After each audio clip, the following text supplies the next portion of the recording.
शराब पीने वालों के लिए यही है शाश्वत दंड। तुमने शराब पीकर बीवी, बच्चों और समाज को बहुत परेशान किया था। उसकी सजा से तुम्हें कोई नहीं बचा सकता। क्या आप जानते हैं, कलयुग में शराब का एक घूंट भी आत्मा पर ऐसा दाग लगा देता है जिसे मिटाने के लिए आत्मा को नरक की आग में सदियों तक जलना पड़ सकता है। हम अक्सर सोचते हैं थोड़ा मनोरंजन करने में, पार्टी में दोस्तों के साथ एक दो जाम पीने में क्या हर्ज है, लेकिन कलयुग पुराण में छिपी एक गाथा आपके पैरों तले जमीन खिसका देगी। यह गाथा बताती है कि जो लोग शराब को जीवन का हिस्सा बना लेते हैं उनके लिए नरक में एक भयानक नदी तैयार की गई है। उस नदी में पानी नहीं होता, वहां खौलता हुआ लावा बहता है और आत्मा को वहीं पीने के लिए मजबूर किया जाता है। यह सुनकर आपके रोंगटे खड़े हो जाएंगे, लेकिन याद रखिए, यह उस भयानक सच का केवल एक छोटा हिस्सा है। दोस्तों, आज मैं आपको वह रहस्य बताने जा रहा हूँ जो कलयुग पुराण के गुप्त अध्यायों में छुपा है, जिसे कोई भी आपको खुलकर नहीं बताएगा। यह जानकारी बहुत दुर्लभ और डरावनी है। अगर आप इसे पूरा नहीं सुनेंगे तो आप जीवन के सबसे बड़े सत्य को जानने से चूक जाएंगे। यह सत्य है कर्म और उसके फल का। हम सब अपनी जिंदगी में फैसले लेते हैं,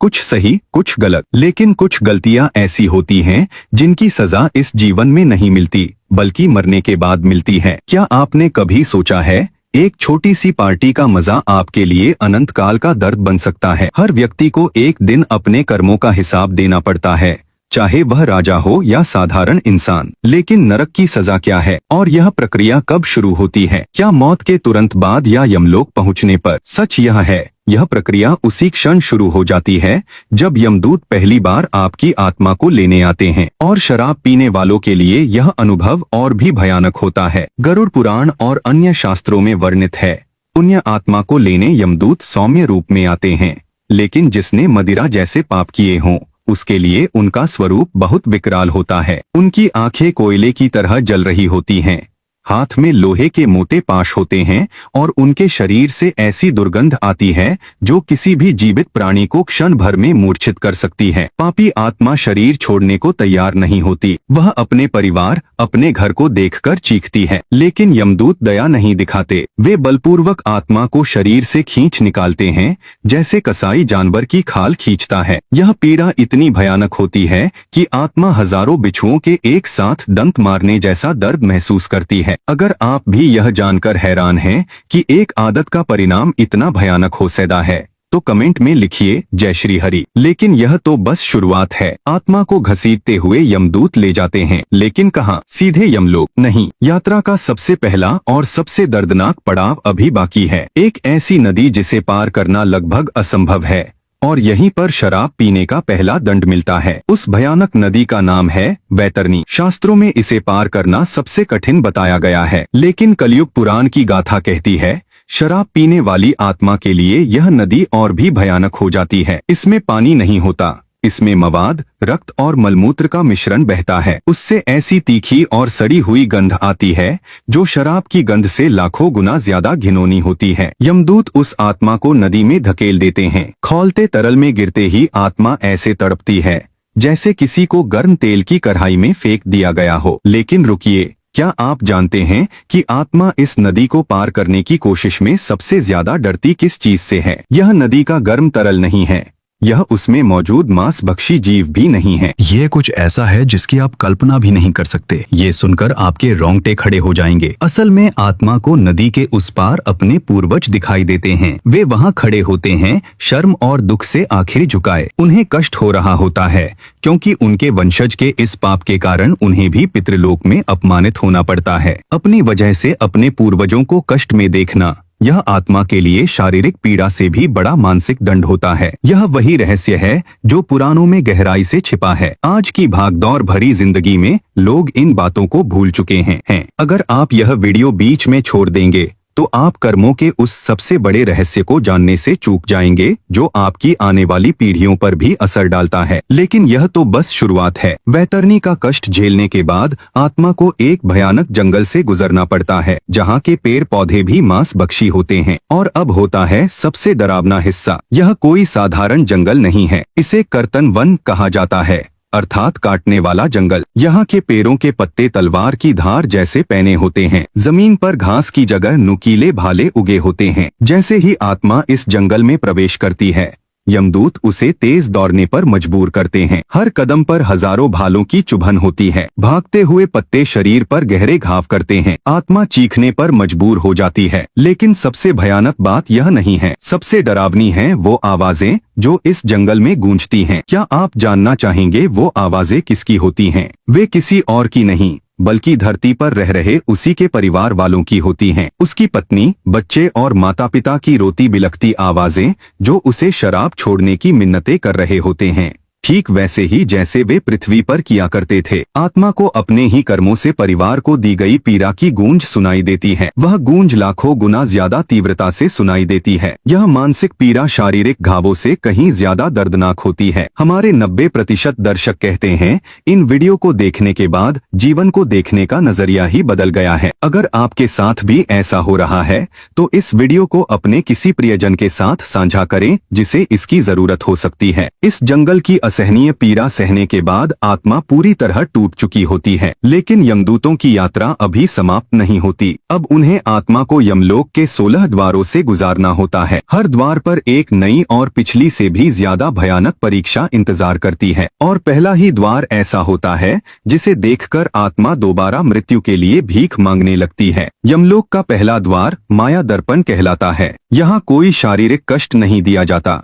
बल्कि ऐसी मानसिक पीड़ा दी जाती है जिसके सामने जंगल के घाव भी फीके पड़ जाते हैं। इस द्वार पर पहुंचते ही आत्मा के सामने जीवन की पूरी फिल्म चलती है। लेकिन इस बार एक बड़ा अंतर होता है। अब आत्मा अपने कर्मों को अपनी आंखों से नहीं देखती, बल्कि उन लोगों की आंखों से देखती है जिन्हें उसने कष्ट दिया था। वह उस छोटे बच्चे का डर महसूस करती है जो अपने शराबी पिता को घर में घुसते देख सहम जाता था। वह अपनी पत्नी की अनगिनत रातों की घुटन और बेबसी को महसूस करती है, वह रातें जो उसने रोते हुए बिताई थीं। आत्मा अपने माता पिता की शर्मिंदगी महसूस करती है जो उन्हें समाज में उठानी पड़ती थी। यह एक ऐसा दिव्य रहस्य है जिसका वर्णन केवल कलयुग पुराण की गूढ़ कथाओं में ही मिलता है। आज के समय में यह ज्ञान लगभग लुप्त हो चुका है। लेकिन इस द्वार पर आत्मा को सिर्फ दुख ही नहीं दिखाया जाता, उसे एक और चीज दिखाई जाती है, वह सुनहरा जीवन जो वह जी सकता था। उसे वे सारे मौके दिखाए जाते हैं जो उसने शराब के नशे में गवा दिए। वह तरक्की, वह पारिवारिक सुख,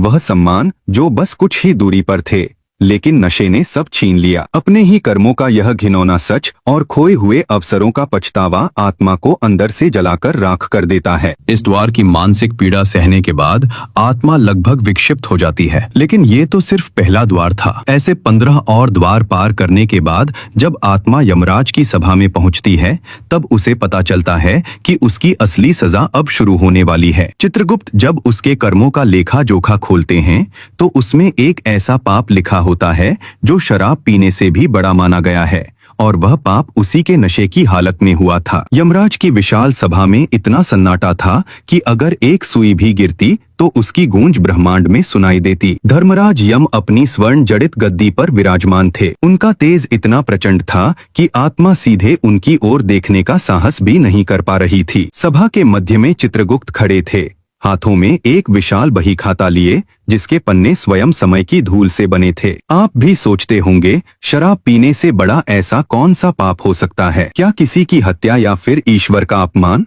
चित्रगुप्त ने बोलना शुरू किया। उनकी आवाज में ना क्रोध था ना दया, बस तथ्यों की कड़वी सच्चाई थी। उन्होंने कहा, हे जीवात्मा, तुमने मदिरापान करके स्वयं का विवेक और धर्म तो नष्ट किया ही, लेकिन उस अवस्था में तुमने वह पाप किया जिसे देवगण भी क्षमा नहीं करते। तुमने अपनी जन्मदात्री माता और पालक पिता पर हाथ उठाया और उन्हें ऐसे कटु वचन कहे जो किसी विष से भी अधिक घातक थे। यह सुनते ही आत्मा का बचा खुचा साहस भी समाप्त हो गया। यह वही ज्ञान था जो हमारे बड़े हमेशा सिखाते आए, लेकिन आज की पीढ़ी इसे भूलती जा रही है। यह जानना आपके लिए जरूरी है, क्योंकि यह कर्म सिर्फ इस जीवन को नहीं बल्कि परलोक को भी निर्धारित करता है। यमराज का स्वर पूरी सभा में गूंजा। शास्त्रों के अनुसार माता पिता का अपमान ब्रह्म हत्या के समान पाप है। इस पाप के लिए तुम्हें उस नरक में भेजा जाएगा जहां आत्मा को ना आग में जलाया जाता है, ना पानी में डुबोया जाता है, बल्कि उसे कुछ ऐसा पीने पर मजबूर किया जाता है जिसकी कल्पना मात्र से रूह कांप जाए। उस नरक का नाम था